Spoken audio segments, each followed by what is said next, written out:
2026 হজ ব্যবস্থাপনা নিয়ে আপনারা এখন কি ভাবছেন, মানে কোনো নতুন কোনো নীতিমালা আছে কি? আমরা কাজ শুরু করেছি। সৌদি গভর্নমেন্ট থেকে ইতিমধ্যে আমাদেরকে রোড ম্যাপ ঘোষণা করা হয়েছে। আমরা পত্রিকার মাধ্যমে এগুলো দেশবাসীকে জানিয়ে দিয়েছি। আগেভাগে কাজ শুরু না করলে হজের পূর্ব মুহূর্তে এগুলো ডেডলক তৈরি হয়, অচল অবস্থা তৈরি হয়। এবং আমরা 27 তারিখ থেকে নিবন্ধন চালু করেছি। এটা 12 অক্টোবর পর্যন্ত চলমান। এটা সৌদি ডেডলাইন। এবং আমরা 4 লাখ টাকা প্রাথমিক নিবন্ধন ফি, আমরা একটা প্রাক নিবন্ধন যে কোনো সময় চলতে পারে, একটা প্রাথমিক নিবন্ধন 4 লাখ টাকা করেছি।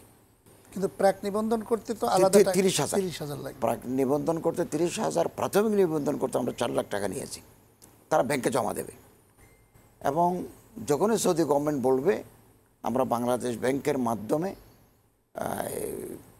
অনলাইনে সৌদি অ্যাকাউন্টে পাঠিয়ে দেব। এটাই নিয়ম।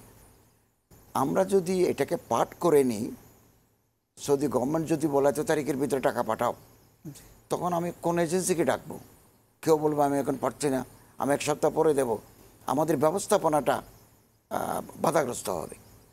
তো এই জন্য আমরা একসাথে 4 লাখ টাকা নেব। যেই মুহূর্তে সৌদি গভর্নমেন্ট বলবে বাংলাদেশ ব্যাংকের মাধ্যমে ইনস্টলমেন্ট করে আমরা ওখানে জমা দেব। একজন হাজী সাহেব যখন হজ করার নিয়ত করেন, তার তো একটা প্রস্তুতি থাকে। কিন্তু বিগত সময়গুলোর যে রেশিও অনুযায়ী আমরা যেটা দেখে আসছি, যে এত টাকা একসাথে অল্প সময়ের মধ্যে এবং এই বছরেই দেয়াটা হাজিদের জন্য কষ্টসাধ্য হবে কিনা? অল্প সময় নয়। 27শে জুলাই থেকে শুরু করে অক্টোবরের 12 তারিখ পর্যন্ত তো প্রচুর টাইম। এই টাইমে তো ওনারা জমা দেবেন।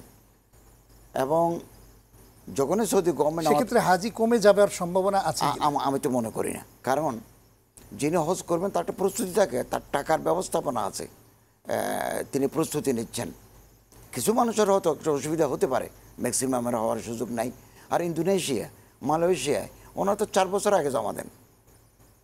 শত হাজার কোটি টাকা ইন্দোনেশিয়ার ফান্ডে জমা আছে। আমি এটা বিদেশি পত্রিকায় দেখলাম।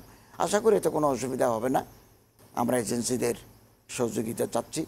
হাব হজ এজেন্সি বাংলাদেশের কর্মকর্তারাও আমাদেরকে সহযোগিতা করে যাচ্ছেন। আশা করি কোনো অসুবিধা হবে না।